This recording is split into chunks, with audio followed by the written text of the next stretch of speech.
네. 이번 시리즈는 지난번에 이어서 변동성, 유동성, 금리, 스프레드를 통해서 보는 미국 시장의 위험성이라고 말씀드리고 있겠습니다. 지난번 비디오에서도 설명을 했지만 이게 전부 다 AI를 통해서 만든 거예요. 사실 AI를 통해서 만드는 거는 이미 여러 유튜브에서 설명하는 게 맞는데, 그래서 제가 여기 잠깐만 어떤 걸 통해서 하는 건지 간략하게만 설명을 드리도록 하겠습니다. 근데 뭐 사람들마다 하는 방식이 전부 다 다르겠어요. 근데 저 같은 경우에는 이게 챗GPT 아마 5.0 정도 되는 걸 때 한 달에 하여튼 몇만 원씩 내고서 하는 것이죠. 그래서 이런 대로 여기서 파이썬 뭐 이렇게 해서 제가 아이디어를 물어봐요. 어떤 걸 만들면 좋겠느냐 했더니 이제 얘가 그런 거는 별로 조회수가 안 나올 것 같다. 그러니까 그런 거 하지 말고 이제 이런 거를 하라고 서제스션을 해요. 그러면 제가 그러면 첫 번째 시리즈로 미국 경기 침체 예측기 만들기 어떤 구조로 할까 좀 추천해 봐. 그러면 이제 이렇게 1부, 2부 이렇게 해서 쭉 나옵니다. 근데 이걸 보면서 그냥 받아들이는 게 아니라 사실 여러분들이 잘 보고 다시 또 좀 고쳐줘야 돼요. 만약 내가 생각한 거하고 다르고 또 얘가 생각하는 게 다르기 때문에 무조건 AI가 서제스트 하는 거로 전부 다 된다는 거는 사실 있을 수가 없는 것 같습니다. 그래서 이런 걸 이렇게 쭉 오면은 이제 여러 대화를 계속 나눠주죠. 이렇게 나는 이건 아닌 것 같다. 이걸 좀 파이썬 예제도 좀 넣었으면 좋겠다. 간략하게 하면 예도 좀 만들어줘요. 근데 이 예제가 사실은 하면은 에러가 나와요. 왜냐면 얘가 하는 거가 좀 옛날 된 라이브러리를 쓰고 하기 때문에. 그래서 그걸 또 고쳐갑니다. 그리고 이제 그래프 그리기를 했으면 좋겠다. 이것도 내가 하면은 이런 식으로 전부 다 해서 줘요. 슬라이드 그리고 쭉 해서 이제 슬라이드까지 만들어 줍니다. 그러면 여기 이제 이런 것들은 또 빼달라고 또 요구를 하고, 그럼 이 슬라이드를 갖고 이제 그다음에 코덱스한테 부탁을 하는 것이죠. 네, 그래서 그 만든 챗 GPT에서 만들어준 스크립트를 갖고 여기다 이제 이런 내용을 좀 해달라고 해요. 근데 뭐 여러분들이 여기서 직접 해도 되고 사실은 챗 GPT에서 코덱스로 갖고 와서 할 수도 있고, 이건 지금 코덱스에서 하는 겁니다. 코덱스는 이렇게 구조하고 또 구체적인 프로그램 만드는데 좋다고 하고, 특히 이 코덱스는 파이낸스 관련된 걸로 해서 좋은 그런 제언을 해주기 때문에 좋은 것 같습니다. 그래서 이렇게 이제 이걸 만들어줘요. 이런 것들을 해라. 워드 파일을 만들죠. 그러면 여러분들이 봐서 됐고, 근데 이제 이거 갖고 그대로 안 돼요. 그래서 또 이거 고쳐달라고 막 하고 여러 번 이렇게 왔다 갔다 하다 보면 이제 괜찮은 게 만들어지고, 저는 이걸 통해서 이렇게 뭐 스트레스 포워드 리워드 뭐 여러 가지 그 프로그램 만들어 달라고도 하고, 이런 걸 이제 충분히 활용을 하면 여러분들이 좋은 프로그램 같은 걸 만들 수가 있죠. 그래서 AI라는 게 모든 사람이 하는 걸 대체하는 것이 아니라 여러분들의 좋은 협력처가 되는 거고, 컨설턴트가 되고, 팀 멤버가 되고, 또 여러분들의 훌륭한 심부름꾼이 돼요. 그러니까 이거를 잘 활용하시면은 뭐 훌륭한 것들을 만들 수가 있겠습니다. 그래서 여러분들이 이제 간단하게 챗 GPT하고 코덱스를 이용해서 어떻게 하는지 하는 걸 말씀드렸고, 여기서 이제 그걸 안 했네요. 이거는 이제 윈도우스 파워포인트 플랜트에 코파일럿을 사용해서 만든 것입니다. 그래서 여러분들 아까 보여드린 그 코덱스에서 나온 워드 파일을 갖고 이 윈도우스 파워포인트에 코파일럿으로 집어넣으면 이런 것들을 만들어줍니다. 그것도 역시 많이 여러 번 왔다 갔다 하면서 이제 많이 고쳐야 돼요. 그래서 여기서 이제 이런 식으로 변동성, 유동성, 금리 스프레드, 위험이 시장 전체로 번지는 과정을 설명하도록 하겠습니다. 그래서 여기서는 지표 이름은 빅스라고 하는 거. 여러분들 뭐 이 빅스는 어떤 사이트에 들어가도 많이 나오죠. investing.com. 제가 많이 사용하는 거는 미국의 investing.com이에요. 여기 들어가면 이제 이런 빅스라는 거에 대한 게 나오고, VX에는 나오는지 모르겠네. 그러니까 요거는 S&P 500 ETF 관련되고, 요거는 이제 나스닥이죠. 나스닥. 발음이 나쁘서 미안합니다. S&P 500. 요거는 100개 기업, 미국에서 큰 거. 나스닥은 500개, S&P 500, 500개, 이건 100개 기업이죠, 아마. 예. 그리고 다우존스는, 이건, DJ는, 이건 30개죠. 30개 기업. 그래서 여기 들어가면 이제 이 빅스 같은 게 나옵니다. 그러니까 이 변동성이에요, 완전히. 주가가 왔다 갔다 하는 거. 그 다음에 유동성이라고 그랬죠, 이건. 유동성. 그 다음에 이게 스프레드, 요게 이제 금리 격차. 이런 것들을 이제 할 수가 있다. 그래서 되게 이제 이런 식으로 간다고는 하는데 반드시 이렇지는 않아요. 반드시 이렇게 전개가 되는 건 아닙니다. 근데 여하튼 확실한 거는, 이게 4개가 전부 다 나빠질 때, 이 크레딧 신용 위험, 맨 처음에 두 번째 비디오에서 했죠. 요게 나빠지면, 이게 2개가 다 나빠지면 이제 상당히 위험한 수준이다. 이렇게 우리가 읽을 수가 있습니다. 그래서 한 지표가 아니라 절대 하나만 보면 안 되고, 여러 지표의 위험을 동시에 읽어야 돼요. 시리즈 1의 신용 경고, 요게 시장 전체 스트레스로 확산되는 것인지 확인할 것. 그리고 항상 위험이 이렇게 이 순서대로 움직이는 것은 아니에요. 다만 신용 위험이 본격적으로 가기 전까지 변동성, 이동성, 금리 스프레드. 요건 이게 보통 10년짜리 국채, 미국 국채하고 3 months, 3개월짜리의 스프레드를 얘기하는 겁니다. 금리 격차가 어떻게 되냐. 그것뿐만 아니라 사실은 요것도 금리 격차죠. 예? 요것도 하나의 금리 격차고 요것도 하나의 금리 격차. 그래서 이 4가지를 하나의 흐름으로 함께 살펴봐야 된다고 하는 것입니다. 요것들은 전부 다 머니마켓 펀드하고 RRP, 이게 리저브죠. 그 다음에 이건 뭐 M2, 금융, 돈이 얼마만큼 발행이 되느냐, 유통이 되고 있냐. 그리고 이제 3 months하고 2year짜리, 3 months하고 10year짜리 이렇게 얘기할 때도 있는 것이죠. 그래서 이런 것들은 지금 사실은 여러분들이 개개로 만들려고 하면 두 번째에서 보여줬나요? 프레드 API나 와이파이넷에서 이런 것들을 다운로드 받았고 만드셔야 된다. 그 옵션 내가 이게 빅스가 이게 저기 아니네. 아까 내가 ETF라고 했는데 ETF가 아니라 옵션 시장이죠. 옵션 시장이 향후 아까 S&P라고 그랬잖아요. S&P 500가 여기 옵션이 어떻게 변화하느냐. 네. 이 옵션도 제가 어떻게 한번 나중에 좀 더 공부를 해서 여러분들한테 하려고 하는데, 이거는 저희 같이 나이가 일정 이상 된 사람들은 이걸 할 수가 없게끔 돼 있어요, 우리나라에서. 그래서 제가 실전을 안 해봤기 때문에 여러분들한테 함부로 말씀 못 드리기 때문에 일단은 이런 지식적인 측면에서만 말씀을 드리겠습니다. 그래서 이게 VIX가 20일 넘으면 이거 평온한 시장이라고 볼 수가 없어요. 그리고 VIX가 30일 넘으면 이거 위험 회피. 이거는 이제 돈을 회수하는 거죠. 그래서 현재 2026년 6월 29일 현재로는 이게 VIX가 한 22일 정도 왔다 갔다 하고 있어요. 그러니까 이거 평온한 시장은 아니다는 거죠. 아직 30까지는 안 되고 있습니다. 근데 위험한 워치 수준으로 가고 있습니다. 그러니까 시장이 불안정해지면 투자자들은 주가 하락에 대해서 풋옵션 같은 보호 수단을 많이 사거든요. 풋옵션을 사는 겁니다. 그러면 옵션 가격이 비싸져요. 옵션 가격이 비싸졌다면 시장 참가자들이 위험을 피하기 위해서 더 높은 보험료를 내고 있다는 것이에요. 옵션 가격이 막 올라가는 거죠. 많이 사니까.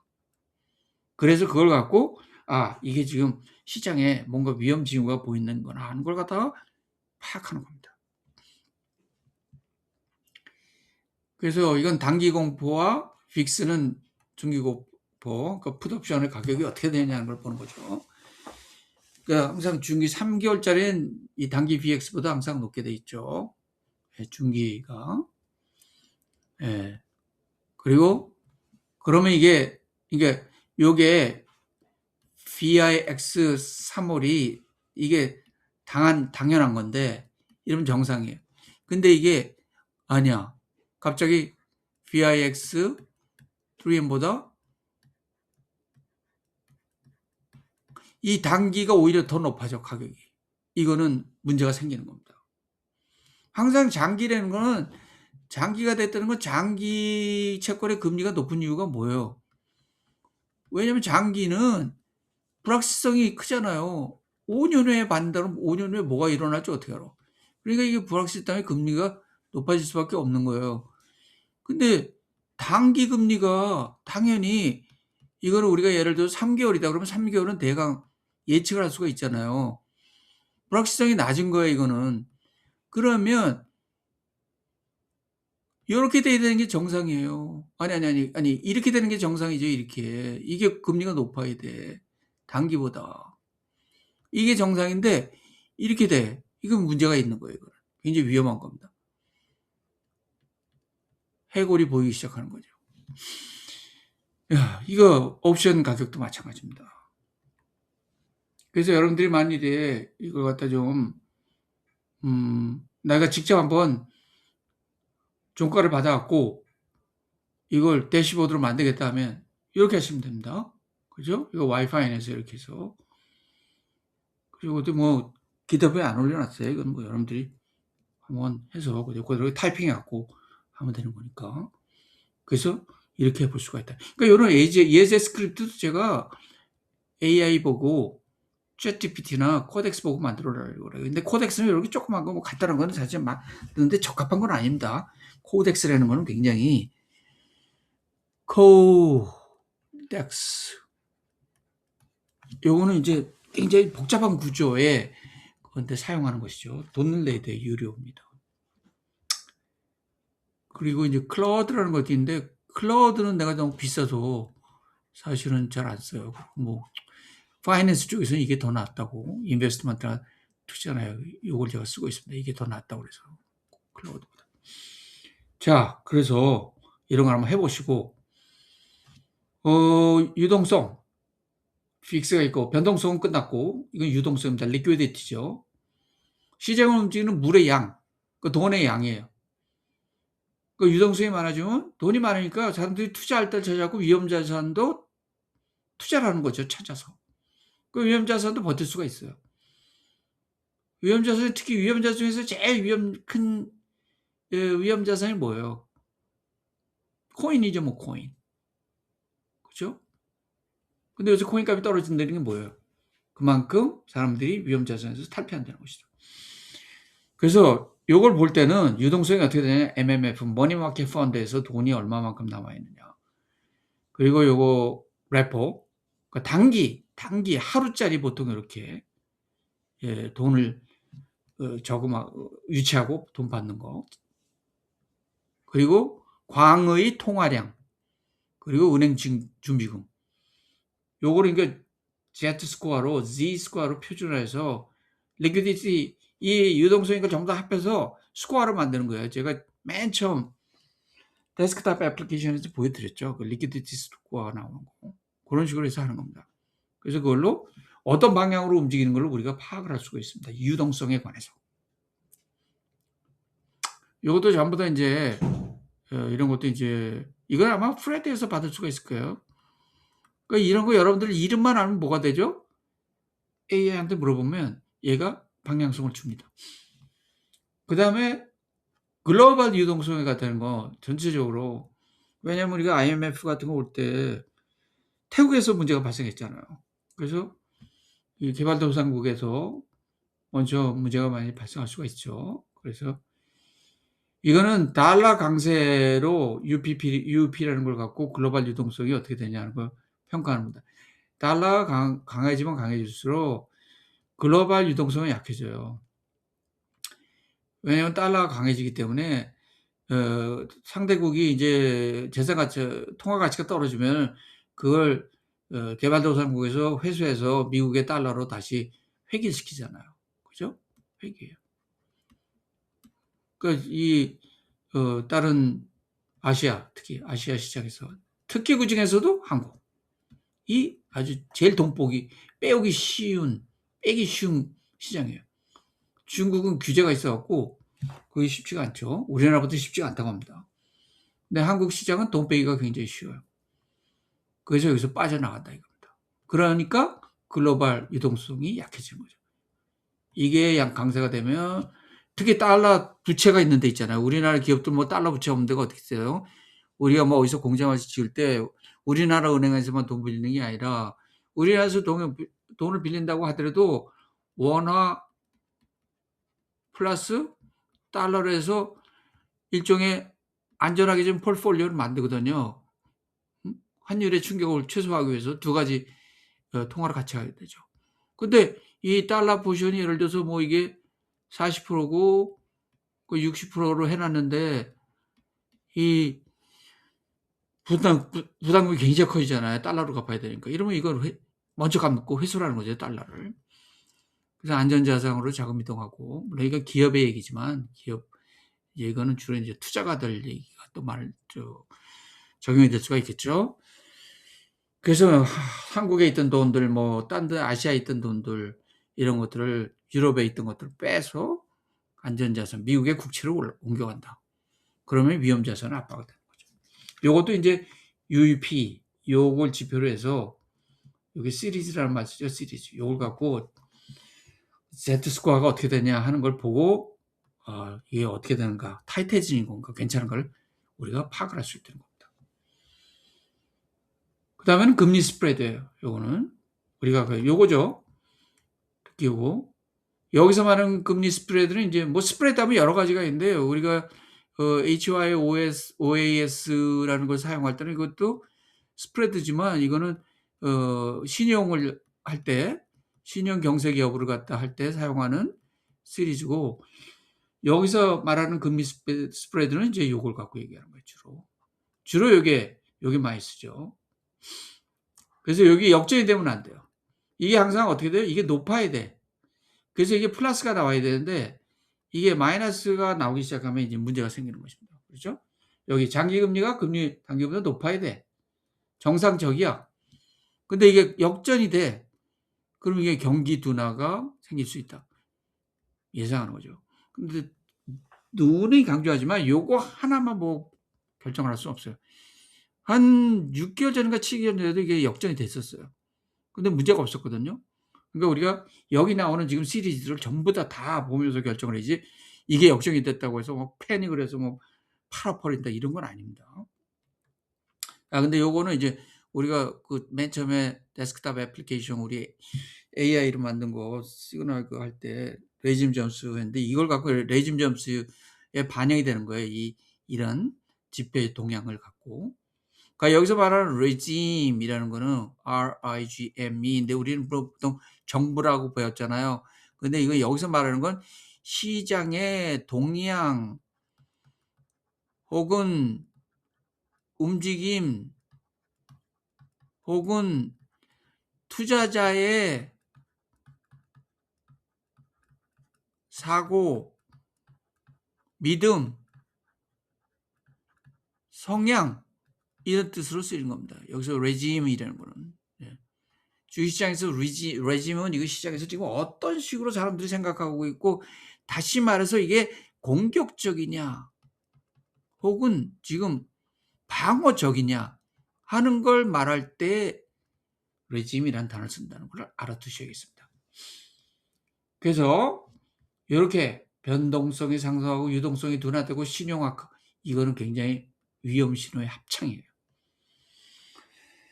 그렇죠. 요게 거기다 이제 요걸 하면 요것도 하나 더 들어가는 건데. 예.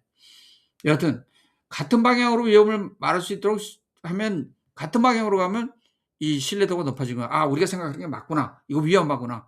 맞을 확률이 높다는 거죠. 그래서 우리가 대시보드 그거 한 거 우리 맨 처음에 보여준 비디오에 스트레스 스코어가 있었잖아요. 이걸 갖다 전부 다 이런 것들을 하나에 묶어서 위험 지표를 하나의 원더기로 만든 거예요. 그래서 이런 식으로 해서 우리가 예측을 한다 이거죠. 왜냐하면 여러 개가 나오면 우리가 혼잡스럽잖아요. 그래서 이 스코어가 어떻게 움직이냐 하는 걸 우리가 볼 수가 있는 겁니다. 그렇죠? 그래서 이걸 가중치를 해갖고 이것들을 전부 다 묶어서 스코어 하나로 내는 거예요. 점수로 매겨서. 이런 식으로 한다 이겁니다. 다음에는 요 글로벌 유동성 성과 EM 요건 ETF죠. 요걸 갖다 여러분들 좀 더 설명을 하도록 하겠습니다. 다음 비디오에서 또 뵙겠습니다.